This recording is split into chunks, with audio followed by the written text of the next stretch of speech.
Welcome back. The courts once again are pushing back on the Trump administration this morning. A federal judge ruling yesterday that the Trump administration must temporarily return displays that discuss George Washington's ownership of slaves to Washington's former home in Philadelphia.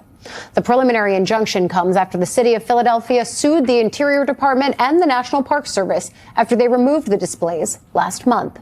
Judge writing in part, quote, as if the Ministry of Truth in George Orwell's 1984 now existed. With its motto, ignorance is strength, this court is now asked to determine whether the federal government has the power it claims to disassemble historical truths when it has some domain over historical facts. That's just part of what Judge Rofe wrote, ending with, it does not. All right, guys, Adam is here. So what just happened, guys? Just as the impeachment push over the Iran war was already pushing Washington to its limits, a new detonation hit. The American Historical Association filed a federal lawsuit, not a political statement, but a formal legal complaint. A group of historians, the people whose entire job is preserving what others forget, decided they'd seen enough and marched into court. It reads less like a civil filing and more like a last warning from people who recognize exactly where this road leads.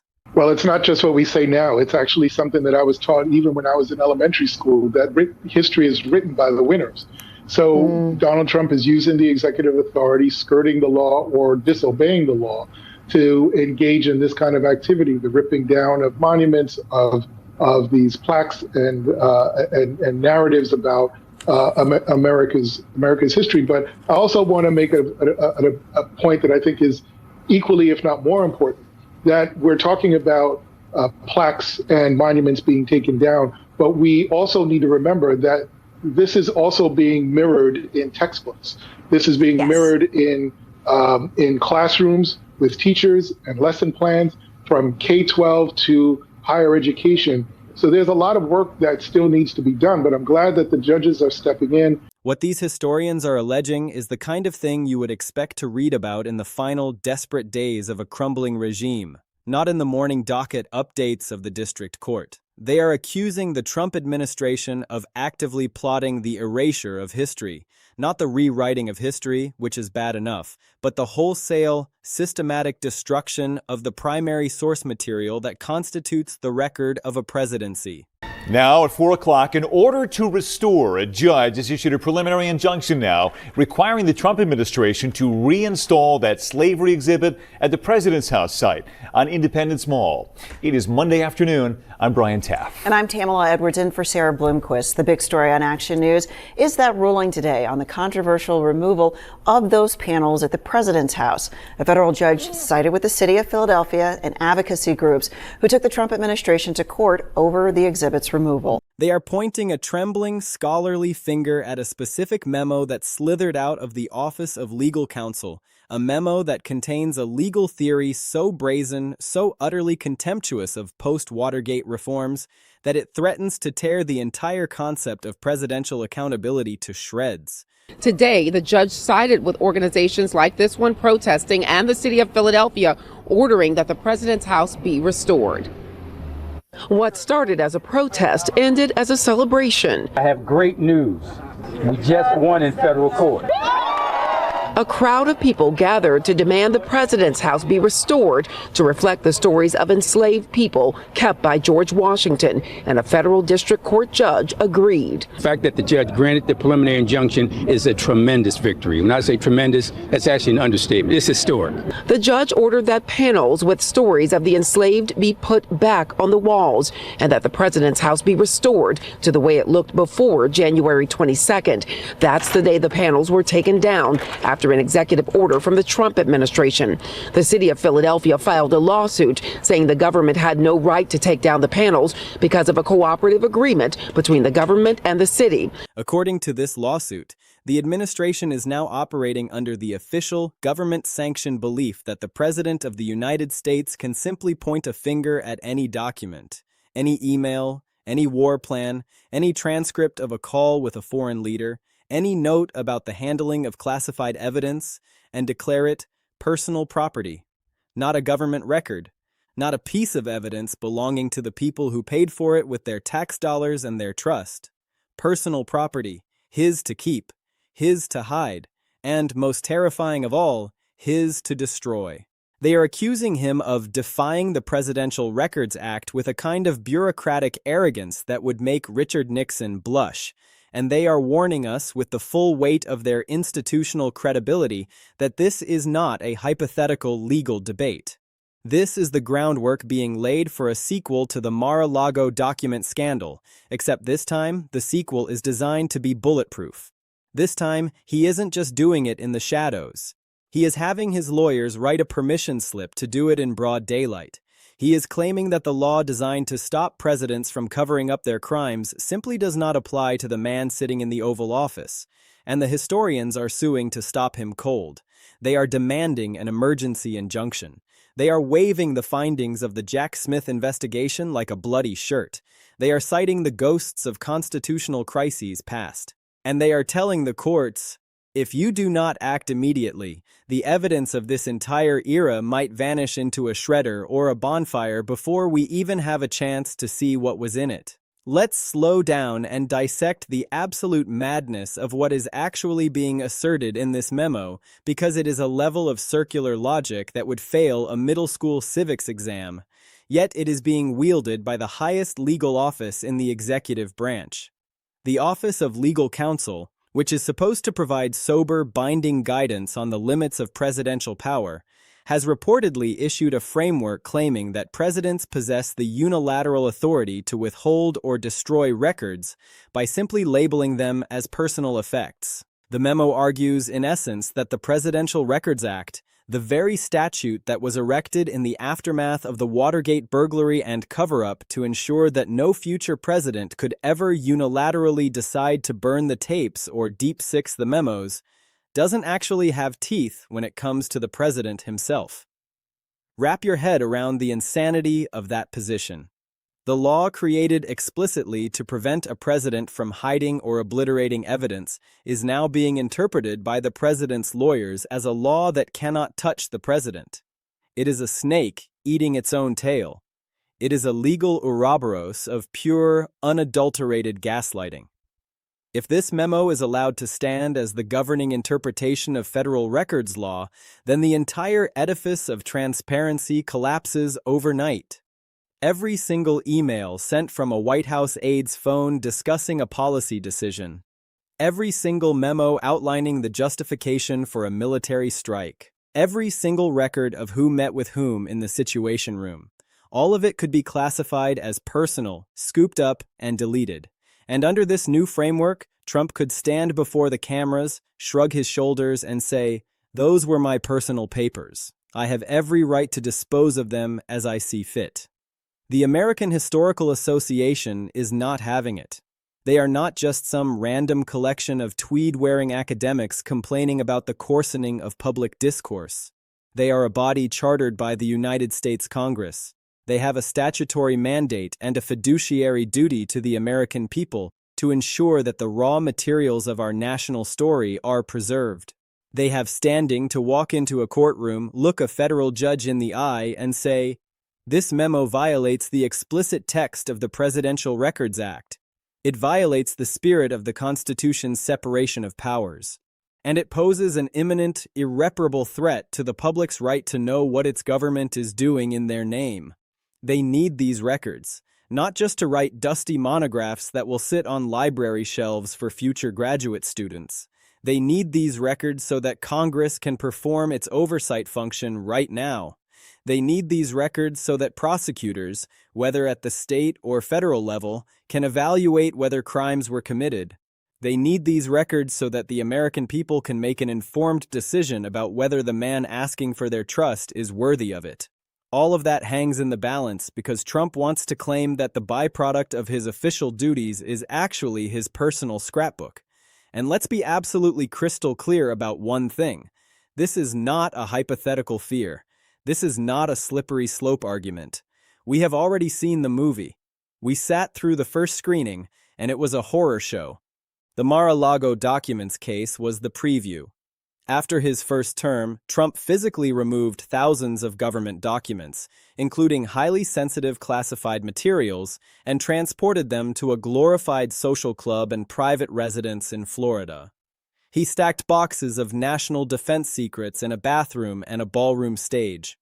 When the National Archives, the very agency that the historians are fighting to protect, came knocking politely and asked for the people's property back, Trump stiff-armed them. He delayed. He obfuscated. He instructed his lawyers to lie. And his defense, the core of his grievance against the FBI raid that finally recovered the documents, was essentially, "These are mine. I thought about declassifying them. Therefore, they are my personal souvenirs." The special counsel investigation, spearheaded by Jack Smith, didn't just find negligence. The filings and findings indicated a motive rooted in business interest and personal aggrandizement. Trump wanted those documents because they were valuable to him. They were trophies. They were leverage. They were potential content for a post-presidential book deal. And now, with this new memo, he is attempting to retroactively legalize the crime. He is trying to build a jurisprudential fortress around the behavior that got him indicted the first time. He is saying to the country, "What I did at Mar-a-Lago wasn't a crime. It was my right. And I'm having my Justice Department write it down so that next time you can't even complain about it." The historians recognize this pattern. They see the writing on the wall, and it's written in disappearing ink. They know that if this legal theory takes root, there will be no next raid. There will be no recovery. There will just be empty folders and shredded paper, and a president who claims he was well within his rights to clean out his desk. The lawsuit leans heavily on the sturdy, decades-old precedent of Nixon versus General Services Administration. That case, litigated in the shadow of Watergate, saw a disgraced former president trying to exert control over his presidential records, arguing that the separation of powers gave him a lifetime veto over what the public could see. The Supreme Court, in a decision that has stood as a pillar of good governance ever since, told Richard Nixon, in no uncertain terms, "No, these records belong to the American people. They were created with public resources by public employees. You do not have a personal property right to the history of your own administration." The historians are telling the courts that the same logic applies with equal, if not greater, force today.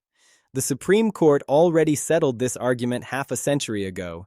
The Presidential Records Act is the law of the land, and a secretive memo drafted by Trump's own political appointees at the OLC cannot override either the statute or the Supreme Court precedent. It is unconstitutional.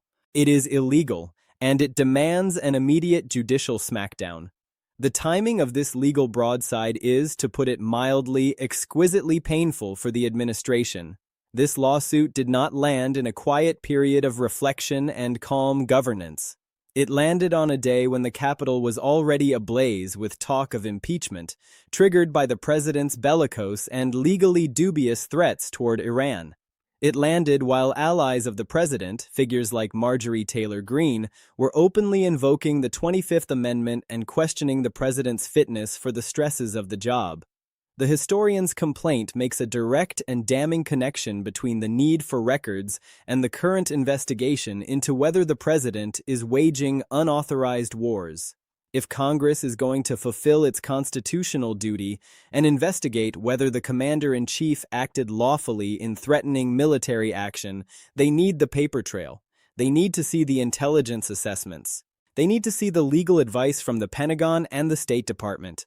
But if the president is simultaneously claiming the right to designate all of that material as personal property and feed it into an industrial shredder, then the impeachment inquiry is dead on arrival. You cannot prove high crimes and misdemeanors if the defendant has been given a head start to burn down the evidence locker. This lawsuit is not just about preserving the past for historians to sift through in the year 2076. It is about whether the current Congress has the tools to do its job in the year 2026. It is about stopping an active, ongoing cover-up that is being engineered in real time. This is the difference between an abstract concern about good government and a concrete, five-alarm fire about obstruction of justice. The historians are essentially stepping in to serve as the guardians of the evidence, while the legislative branch tries to figure out if it has the stomach to act. So let's dig into the granular details of this legal action because the specifics are where the true gravity of the threat resides. The Presidential Records Act of 1978 was not some arbitrary piece of bureaucratic red tape. It was a direct surgical response to the trauma of Watergate. The nation learned a hard lesson. Presidents, left to their own devices, will attempt to control the narrative by controlling the evidence. Nixon tried to claim the tapes were his. He tried to cut deals to keep them secret. The act was designed to slam that window shut forever. It established the bedrock principle that presidential records are public property. They must be preserved. They must be transferred to the archivist of the United States at the end of an administration. There are limited exceptions for truly personal matters, a letter from a grandchild, a medical record, but the official business of governing is not, and never has been, personal property. For decades, this system functioned with bipartisan acceptance. There were squabbles over the timing of releases, over redactions for national security, but the core premise, that you don't get to take the files home and set them on fire, was inviolate, until Trump. The Mar-a-Lago saga was the first brazen test of that system, and the system held barely, only because the FBI and a grand jury applied significant force. But now Trump is back, and he's not just ignoring the PRA, he's trying to reinterpret it out of existence. The OLC memo is a legal poison pill. It argues, in effect, that the act is a guide for archivists, not a leash for presidents. The historians are suing to force the judiciary to reaffirm the original meaning of the law. They are leveraging their congressionally chartered status to assert standing, arguing that if this memo stands, their entire institutional purpose is undermined. They are asking for an emergency injunction because time is the one variable they cannot recover. Documents are being generated right now. Decisions about war and peace, about the economy and civil rights, are being made in meetings and on phone calls. If Trump believes he has the legal cover to destroy those records tomorrow, he might do so before the courts can rule next month. The emergency is the ticking clock of deletion. The lawsuit explicitly cites the findings of the Jack Smith investigation not as a criminal charge, but as factual predicate. Smith's team uncovered evidence suggesting Trump's retention of documents was motivated by business interests and personal benefit. This is crucial. It demonstrates a pattern. It shows that the president has a history of viewing government secrets as personal assets. The historians are telling the judge, "We are not paranoid. We have seen him do this. We have receipts." And now he is trying to get a court to sign off on the practice. The connection to the Iran impeachment push is the final volatile ingredient. The memo's timing and the historian's complaint point out the obvious.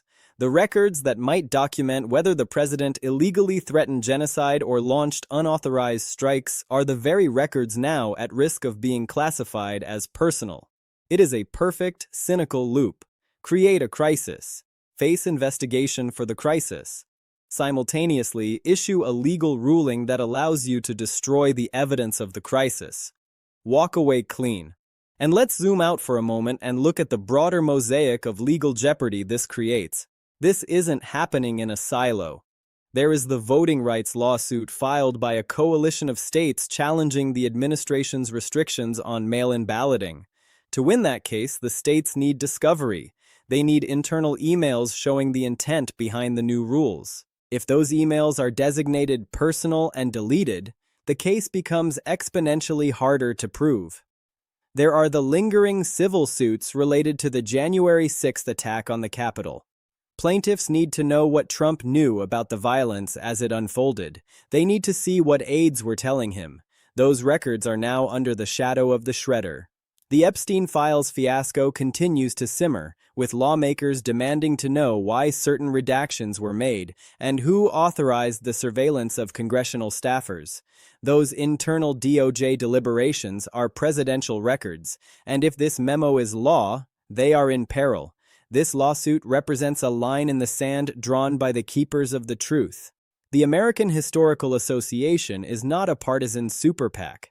They are the professionals who have dedicated their lives to ensuring that the story of America is not a work of fiction written by the powerful.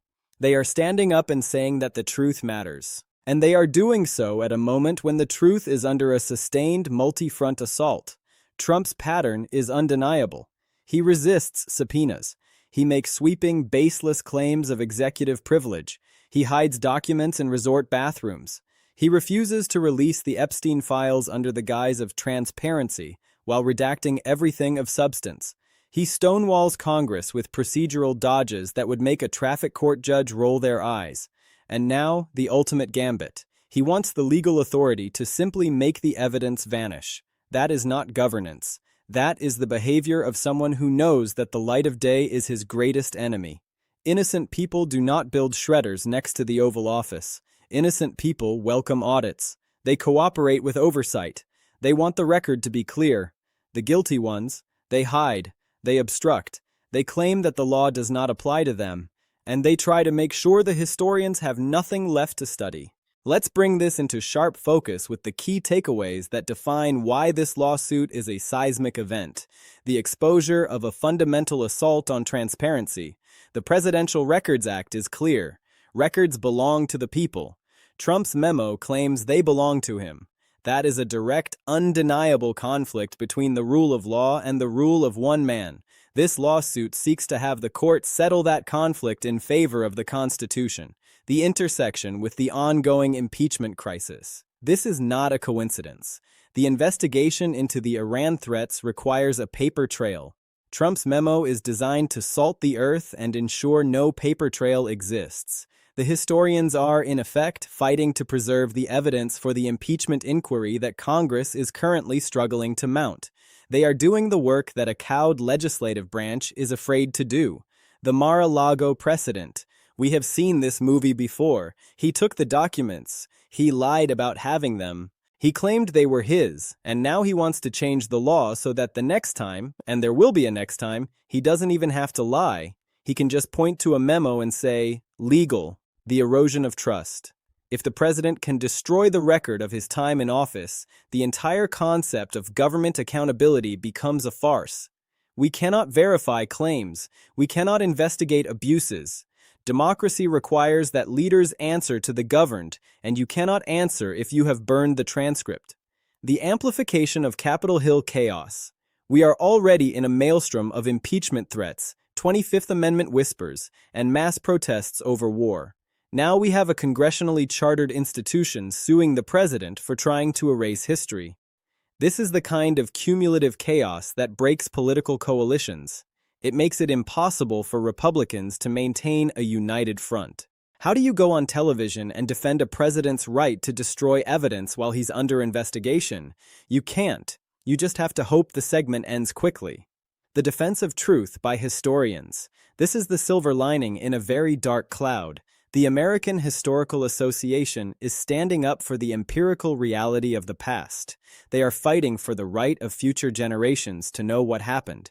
In an era of deep fakes and alternative facts, the preservation of primary source documents is the last best defense against authoritarian gaslighting. They are giving people hope that accountability is still possible because the evidence might still exist. Trump is the architect of all of this misery. The impeachment crisis exists because he made threats. The ally revolt exists because he broke promises. The records lawsuit exists because he is trying to shred the Constitution.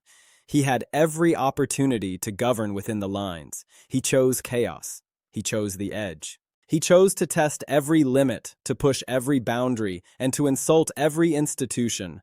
And now the consequences are cascading. Multiple crises, lawsuits piling up, impeachment gaining steam, allies running for the hills. It is all self-inflicted. What happens next? The historians are pushing for an emergency injunction. They want a federal judge to look at this memo and issue a temporary restraining order that freezes the status quo. Do not destroy another sheet of paper, the judge would say, until we figure out if this memo is even legal. If that injunction is granted, it is a massive victory for transparency and a body blow to the administration. It preserves the evidence for the impeachment inquiry, for the voting rights lawsuit, for history itself.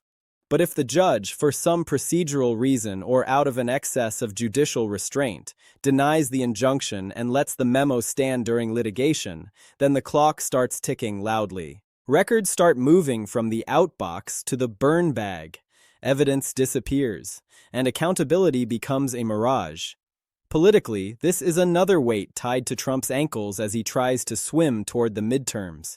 Every day brings a fresh headline about a new lawsuit, a new betrayal, a new warning from a former loyalist. Voters are watching this three-ring circus, and they are exhausted. They are seeing threats of war, economic turmoil, and now an active effort to destroy government records. The polls show it. The low Republican turnout in special elections shows it. The panicked whispers from people like MTG show it. Trump is creating so much chaos that he is becoming the sole cause of his own political demise. This records lawsuit is not just a piece of litigation. It is a referendum on whether we will ever truly know what happened during this tumultuous period. It is a battle over memory versus erasure. The historians are fighting to make sure that when this chapter closes, there is actually a book left to read. The outcome of this legal fight will determine not just the fate of Donald Trump's secrets, but whether the very concept of presidential accountability in the 21st century survives at all. That is the story from the front lines of the records war. If this deep dive into the battle for historical truth hit home for you, make sure you hit that subscribe button and join the community that values facts over spin. Drop a comment below and let me know where you stand. Should a president have the right to destroy his own records? Or does everything produced in the White House belong to the American people? I genuinely want to hear your perspective on this one. And don't forget to sign up for the newsletter. We're cutting through the noise and covering the stories that the corporate media is too afraid or too compromised to touch. Thanks for riding with me on this one. I'll catch you in the next video.